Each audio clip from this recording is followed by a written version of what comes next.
नमस्कार, आप देख रहे हैं ऊर्जाधानी न्यूज और मैं हूं आपके साथ अनुष्का। मोरवा विस्थापन को लेकर ऊर्जाधानी न्यूज के संपादक प्रदीप तिवारी ने प्रवीण तिवारी से की बातचीत। प्रवीण तिवारी ने कहा, एनसीएल के ब्लास्टिंग से घरों में रहना मुश्किल हो रहा है। मकान की दीवारें, छत, सेफ्टी टैंक, बोर सब क्षतिग्रस्त हो रहे हैं, जिसे लेकर लोग अपने घरों का नापी कराकर मकान छोड़ने की तैयारी कर रहे हैं। प्रदीप तिवारी, आप देख रहे हैं ऊर्जाधानी न्यूज चैनल। हमारे साथ आज फेस टू फेस कार्यक्रम के खास मेहमान हैं प्रवीण तिवारी जी। तिवारी जी, बहुत बहुत स्वागत है आपका ऊर्जाधानी न्यूज में। प्रवीण जी, अगर हम बात करें विस्थापन का, तो विस्थापन से यहाँ के विस्थापित काफ़ी नाराज हैं। एनसीएल की जिस तरह से रीति नीति है कि किसी प्रकार का रोड मैप नहीं, गाइडलाइन नहीं, क्या होगा, कहाँ होगा, किस तरह से मुआवजा वितरण होगा, कहाँ प्लाट दिया जाएगा। जब ये एनसीएल द्वारा नापी चालू किया गया, उस समय पुनर्स्थापना मंच के कई पदाधिकारी वहां पहुंचते थे और नापी को बंद कराने का प्रयास करते थे।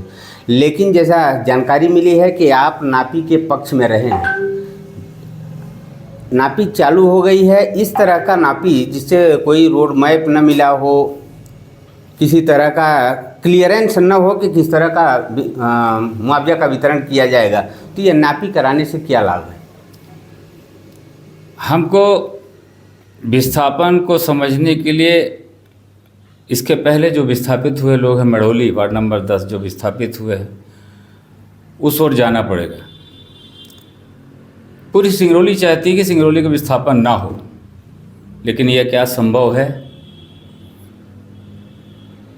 वार्ड नंबर 10 के लोग विस्थापित हुए, जिसमें कुछ 200-300 लोग ऐसे आज भी बचे रह गए जिनको ना मुआवजा मिला है, न किसी तरह का जो उनको विस्थापन का लाभ मिलना चाहिए वो मिला है।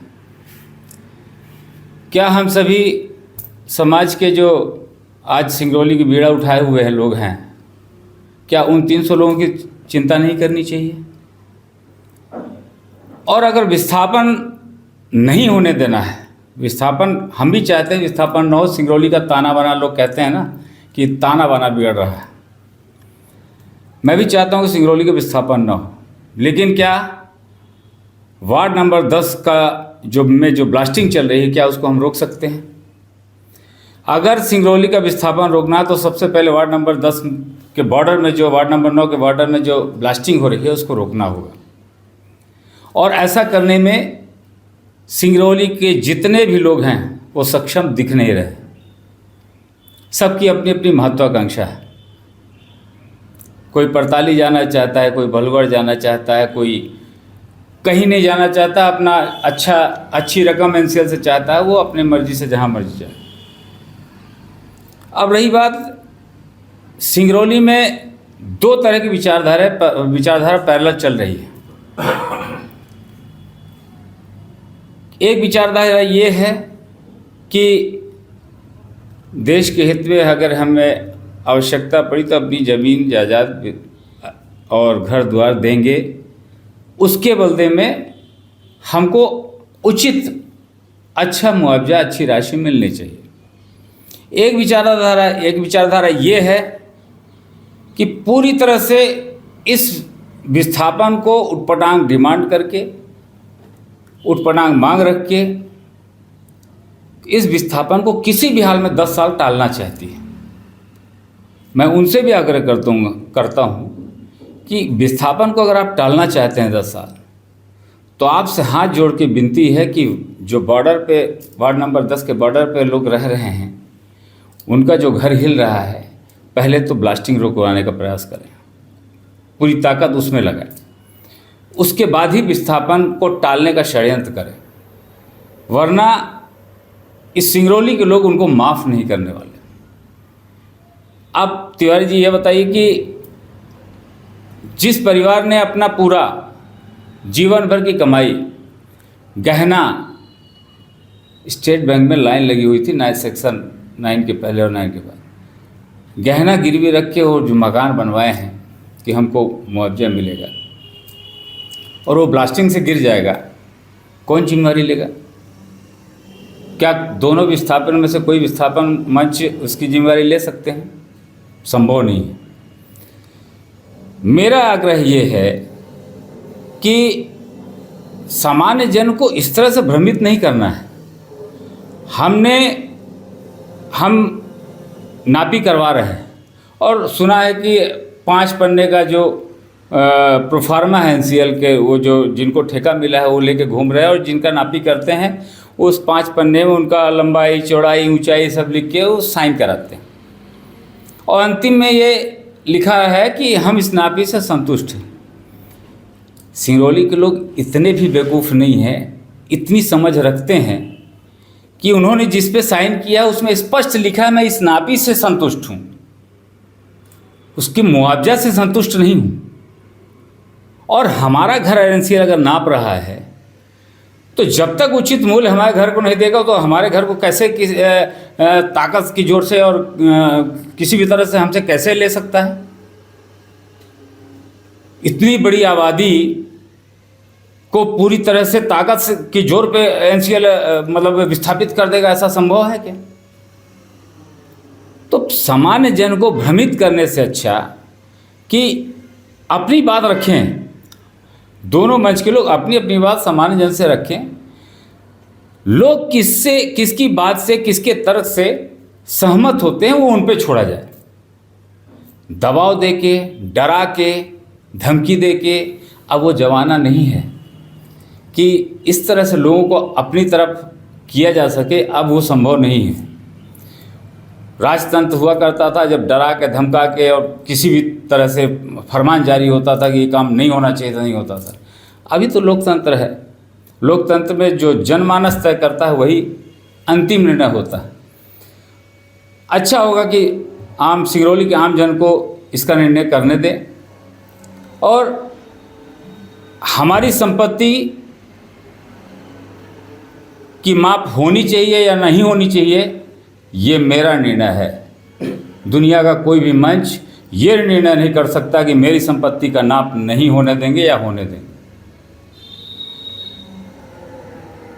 कुछ बेमनस्ता इस बीच में इतनी ज़्यादा फैल गई कि ये बातें, ये विस्थापन बच्चों तक पहुंच रहा है।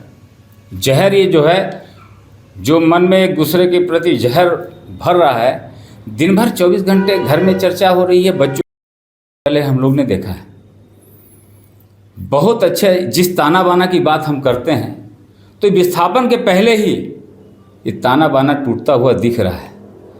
उसको भी संभालने की ज़रूरत यहाँ के प्रतिष्ठित और बुद्धिजीवी लोग की ही, मतलब उनका ही कर्तव्य है इसको भी बचाए रखने का। देखिए, यहाँ विस्थापित संगठनों का मानना है कि एनसीएल जब तक इसका क्लियरेंस न कर दे, रोड मैप जारी न कर दे, किस तरह का मकान का मुआवजा, ज़मीन का मुआवजा या अन्य बोर वृक्ष स्पष्ट न कर दे, तब तक नापी पर रोक लगाया जाए, ऐसा कहना था पुनर्स्थापना मंच के पदाधिकारियों का।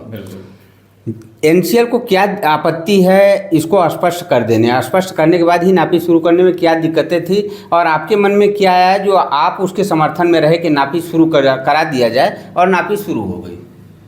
मैं पहली बात तो ये है कि बहुत सारी चीज़ें एनसीएल ने दोनों मंच के सामने क्लियर किया है।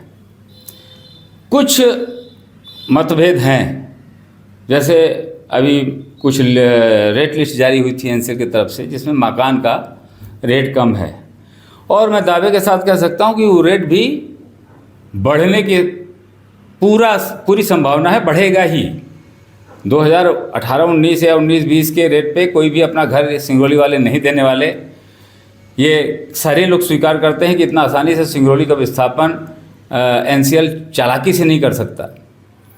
दूसरी बात, अगर हमको रेट नहीं तय हुआ, हम अपना मकान का नापी करा ले रहे हैं तो उसमें हम उसको हैंडओवर नहीं कर दे रहे, हम उसको रजिस्ट्री नहीं कर दे रहे, कोई बॉन्ड में हम साइन नहीं कर दे रहे। प्रवीण जी, लोगों का मानना है कि अगर जितना एरिया को अधिग्रहण करना है एनसीएल पूरी तरह से नापी कर लेता है और उसमें साइन करवा लेता है कि नापी से ही हम संतुष्ट हैं, तो लास्ट में एनसीएल को मेरी ज़रूरत नहीं पड़ेगी। अगर हम मुआवजा लेने नहीं जाते, नोटिस लेने नहीं जाते, तो ये उस पैसे को कोर्ट में जमा कर देंगे। ये समस्या सामने आ सकती है, इस समझ में आप क्या कहें? तो क्या कोर्ट सिर्फ एनसीएल की सुनेगा? इतनी बड़ी आबादी को नज़रअंदाज कर देगा कोर्ट? तर्क भी ऐसा होना चाहिए जिसमें कोई मतलब कुछ भी प्रामाणिकता हो। अगर हम सारे लोग ये कहते हैं कि इस रेट पे हम नहीं विस्थापित होंगे तो नापी होने दो। जब रेट अच्छा देगा तो विस्थापित होंगे, नहीं तो जहाँ हम हैं तो हैं। कैसे ये माने कि सभी लोग एक स्वर में ये कहेंगे कि हम इस मुआवजे से संतुष्ट नहीं हैं? आधे लोगों का मानना है कि नापी नहीं होने देंगे, आधे लोगों का मानना है कि हम नापी करवाएंगे। इसको आप किस नज़रिए से देख रहे हैं? आधे लोग नहीं हैं, 80% लोग नापी करवाना चाहते हैं, 20% लोग ही ऐसे हैं जो नापी को रोकना चाहते हैं। 80% लोग को कोई भ्रमित इस तरह से कोई लालच दे के तो कर नहीं सकता। कुछ न कुछ अपने भविष्य के बारे में उन्होंने सोचा होगा, अपना आगे का कुछ उन्होंने भी प्लान किया होगा। आपको क्या लगता है कि लोग इतने जल्दी नापी कराने के लिए क्यों आगे बढ़ के और अपने घरों का नापी करवाना चाहते? क्या दिक्कतें हैं उनके सामने कि वो जल्दी नापी करवाना चाहते हैं? पूरे जीवन भर की कमाई, मतलब घर के गहना, सारा कुछ दांव पे लगा के उन्होंने घर बनाया है। आज की स्थिति में न हम उस घर को बैंक में गिरवी रख सकते हैं, न वो बिक सकता है। कोई इमरजेंसी आ जाए तो हम उसका उपयोग नहीं कर सकते। बहुत सारे परिवार हैं जिनके पास 5-7 लाख रुपये महीना आ रहा है, उनको न हमारे रेट से मतलब है, न हमारे ताने बाने से मतलब है। उनको तो सिर्फ 10 साल इस विस्थापन को विलम्ब करना है। लेकिन जिसका सर्वस्व लग चुका है और अब आज की स्थिति में उसके पास कुछ नहीं है, उसको तो लगता है कि जल्दी से जल्दी हमको उसका रिटर्न वापस आना चाहिए। देखिए, जैसा पुनर्विस्थापन मंच का कहना है, एनसीएल से मांग है कि हम नगर निगम एरिया में बिलोंग करते हैं और मुझे अगर नगर निगम एरिया से हटाया जा रहा है, अधिग्रहण किया जा रहा है, तो नगर निगम एरिया में ही प्लाट दिया जाए। वो उनका दूसरा डिमांड किया है कि एनसीएल मुख्यालय जहाँ जाए वहाँ मुझे प्लाट दिया जाए। तो उससे हमको फ़ायदा क्या होगा कि उनका सामुदायिक भवन होगा, रोड होगा, स्कूल होगा, ग्राउंड होगा, तमाम सब विकास होगा, उसी में हम अपना भी काम चला लेंगे। तो इस संबंध में आप क्या कहेंगे? ये मेरे ख्याल से ये मांग सिंगरौली का एक आदमी इसको स्वीकार करता है कि ये मांग उचित है। लेकिन मध्य प्रदेश सरकार के पास जहाँ ज़मीन होगी उतनी उपलब्ध, हम भी चाहते हैं नगर निगम से विस्थापित होकर नगर निगम में जाएं। सारे लोग चाहते हैं, सारे लोग, एक व्यक्ति चाहता है। लेकिन क्या बैढ़न अचानक इतनी बड़ी संख्या जब पहुँचेगी बैढ़न, तो इतना बड़ा इतने ज़्यादा लोगों की व्यवस्था करने में सक्षम है? क्या इतनी ज़मीन बैढ़न में उपलब्ध है एक स्थान पे?